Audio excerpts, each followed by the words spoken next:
बिस्मिल्लाहिर्रहमानिर्रहीम। सूरतुल कहफ।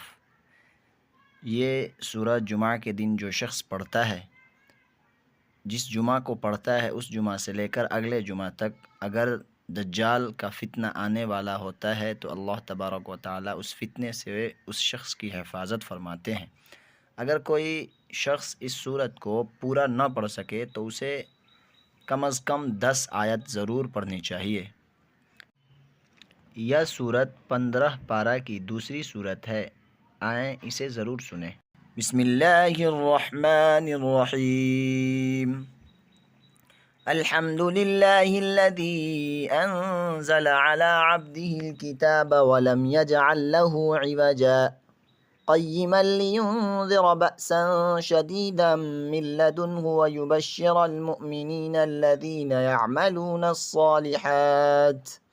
يعملون الصالحات أن لهم أجرا حسنا ماكثين فيه أبدا وينذر الذين قالوا اتخذ الله ولدا ما لهم به من علم ولا لآبائهم كبرت كلمة تخرج من أفواههم إن يقولون إلا كذبا فلعلك باخع نفسك على آثارهم إن لم يؤمنوا بهذا الحديث أسفا إنا جعلنا ما على الأرض زينة لها لنبلوهم أيهم أحسن عملا وإنا لجاعلون ما عليها صعيدا جرزا أم حسبت أن أصحاب الكهف والرقيم كانوا من آياتنا عجبا